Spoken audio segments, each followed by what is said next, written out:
नमस्कार। आज के इस वीडियो में हम बात करेंगे गोमेद रत्न के विषय में। और आप जानते हैं कि राहु ग्रह का ये रत्न है, इसके विषय में आज बात करेंगे।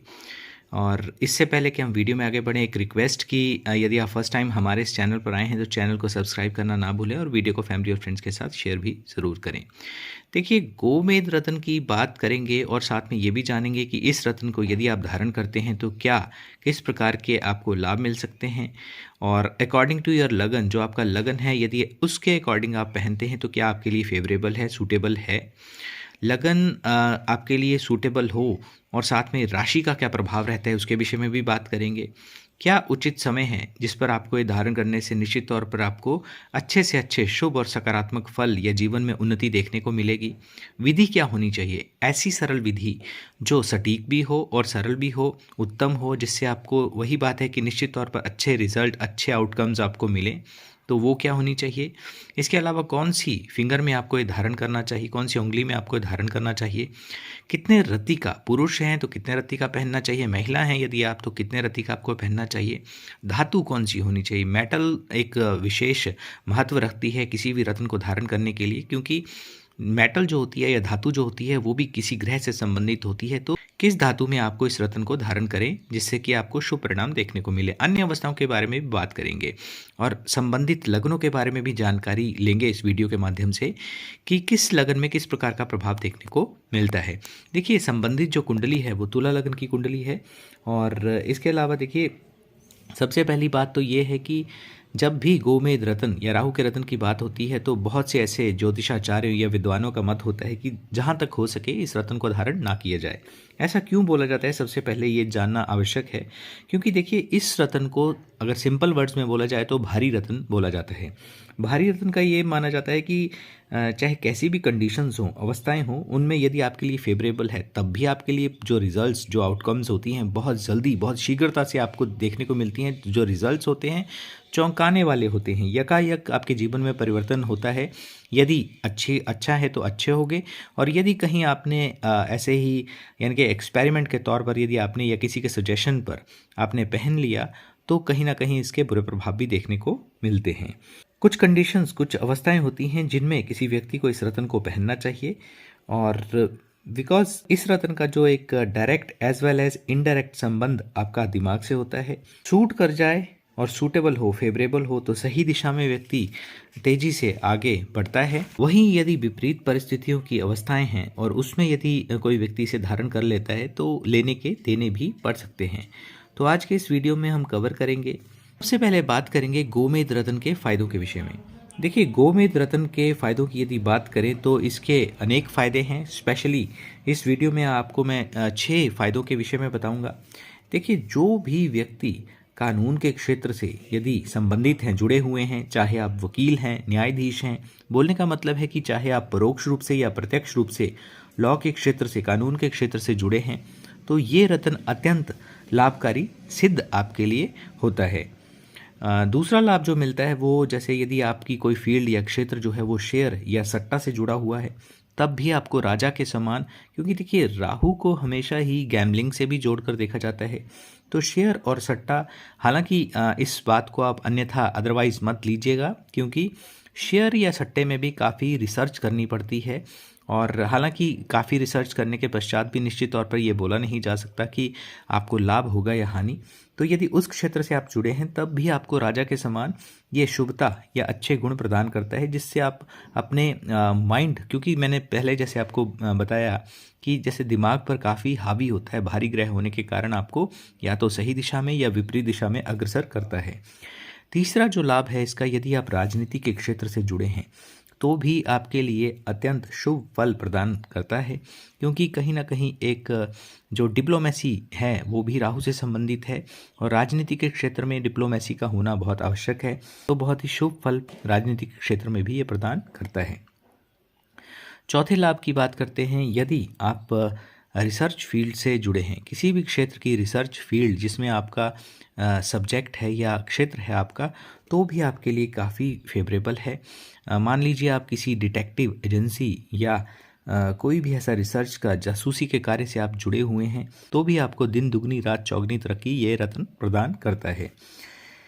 पांचवें लाभ की बात करते हैं। देखिए, जिन लोगों की कुंडली में चाहे पूर्ण रूपेण काल सर्प दोष बनता हो या आंशिक काल सर्प दोष बनता हो, तब भी उनके लिए ये फेवरेबल है। किन्हीं कारणों से यदि वो पूजा अभी तक ना करवा सके हों या ऐसी उनकी स्थिति ना हो कि पूजा करवाने में सक्षम ना हो, तब भी इस रत्न को धारण करके वो इसकी काट करवा सकते हैं। और गोमेद रत्न को धारण करने से जो काल सर्पदोष का प्रभाव है उसमें कहीं ना कहीं कमी निश्चित तौर पर समय के अंतराल पर आती जाती है। छठे लाभ की बात करते हैं।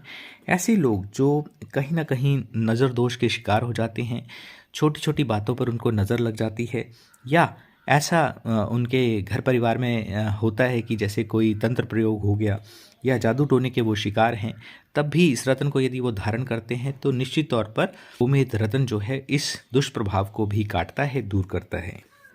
परंतु अगेन वही बात है कि एक मेरी रिक्वेस्ट रहेगी कि कभी भी अपनी इच्छा से इस रत्न को आप धारण ना करें। विद्वान से पूछकर ही इसको आपको धारण करना चाहिए, क्योंकि रत्न को खाली आप पत्थर की तरह ना समझकर इसका प्रभाव जो है वो कहीं ना कहीं नकारात्मक भी होता है यदि आपके लिए फेवरेबल ना हो। तो विद्वान से पूछने के पश्चात ही आपको इसको धारण करना चाहिए, क्योंकि इसके जो रिजल्ट्स हैं काफ़ी इंस्टेंट रहते हैं।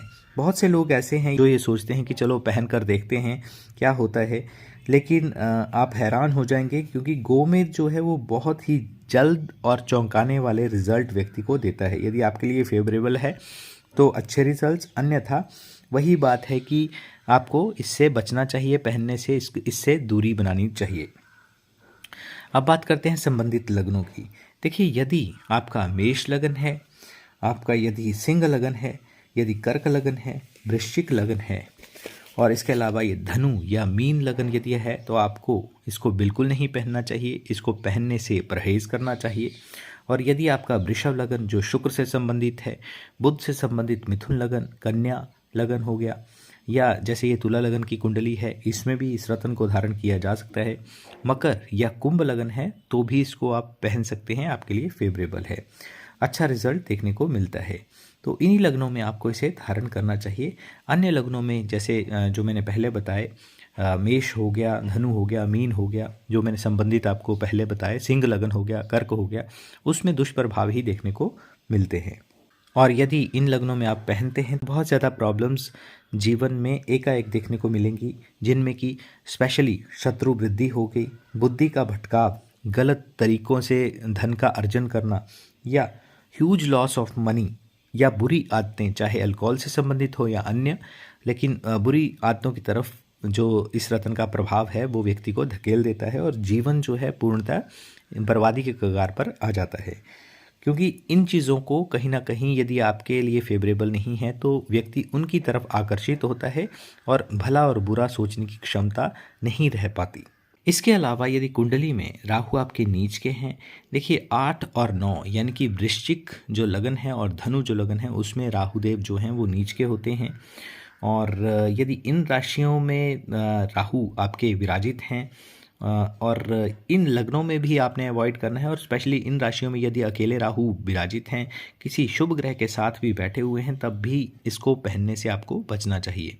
यदि आपके छठे आठवें 12वें कहाँ पे, जैसे इस कुंडली में जहाँ पे 12 नंबर, 2 नंबर और 6 नंबर लिखा हुआ है, यदि यहाँ पे आपके राहु विराजित हैं तब भी आपके लिए फेवरेबल नहीं है और आपको इस रत्न को पहनने से बचना चाहिए। सबसे पहले आपने देखना क्या है, सबसे पहले आपने लगन को देखना है कि लगन आपके लिए फेवरेबल है या नहीं। यदि आपका वृषभ लगन है, अगेन मैं आपको फिर से बता देता हूँ, वृषभ लगन है, मिथुन लगन है, कन्या लगन है, मकर कुंभ या तुला लगन है, तो इसमें आप पहन सकते हैं। क्योंकि रीज़न है इसका कि राहु देखिए दैत्य समूह के हैं, डार्क प्लैनेट्स की जो लॉबी होती है उसी के एक पार्ट हैं, उसी के ग्रह हैं। तो मित्र या सहयोगवत राशि के जो स्वामी हैं उनके साथ तो शुभ परिणाम देंगे, लेकिन दूसरे जो जैसे सूर्य हो गए, कर्क राशि के जैसे चंद्र हो गए, उनके साथ कहीं ना कहीं शुभ परिणाम देने के लिए बाध्य नहीं है, सक्षम नहीं है। तो यहाँ एक चीज़ आप देख लें कि फेवरेबल आपके लिए लगन है या नहीं। इसके अलावा कहीं आपकी कुंडली में राहुदेव जो हैं वो नीच के तो नहीं हैं, छठे 8वें 12वें में विराजित तो नहीं है। यदि ऐसा है तो इस रत्न को पहनने से आप बचें, अवॉइड करें, परामर्श के पश्चात ही आप पहन सकते हैं। इसके अलावा यदि राहु ग्रह आपके लिए फेवरेबल हैं लेकिन उनका अंश बल कम है, तब भी इस रत्न को आप पहन सकते हैं। और लेकिन वही है कि एक चीज़ का आप माइंड में लेके चलें कि राहु देखिए गैर परंपरावादी हैं। गैर परंपरावादी की लीक से हटकर चलने वाले हैं। धन की बात करें, रिश्तों की बात करें, तो वो जैसे नॉर्मल वे से या एक सामाजिक तरीके से व्यक्ति धन की बात करें, रिश्तों की बात करें, सहेज कर रखता है, वो लीक से हटकर चलते हैं। बाय हुक बाय क्रुक धन की अपेक्षा रख सकते हैं आप, या किसी भी तरीके से वो धन को आपके जीवन में लेकर तो आ जाएंगे, लेकिन उसका तरीका ज़रूरी नहीं है कि वही हो जो सही है। आप समझ रहे होंगे मेरा बोलने का क्या मतलब है।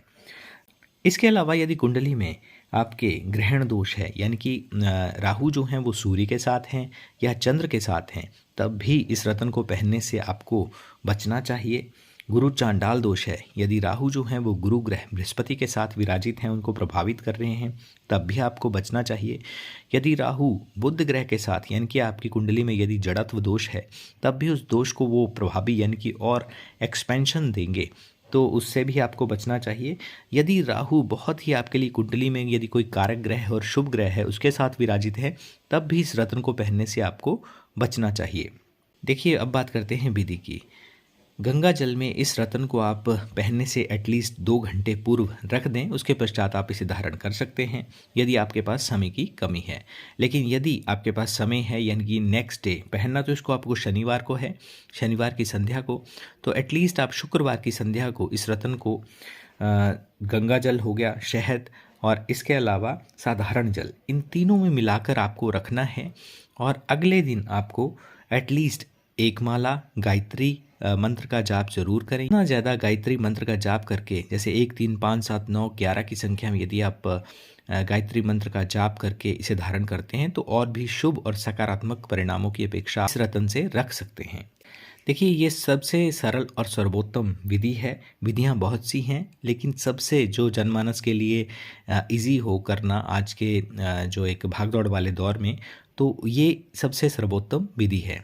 और इसके अलावा भगवान शिव के मंदिर में भी आप एक बार शिवलिंग के साथ इस रत्न को जैसे टच करवा के उसके पश्चात ही यानी कि कोई भी जैसे नए आप डील पे जा रहे हैं, कार्य कर रहे हैं, तो उसके पश्चात आपको अच्छे प्रभाव देखने को मिलते हैं।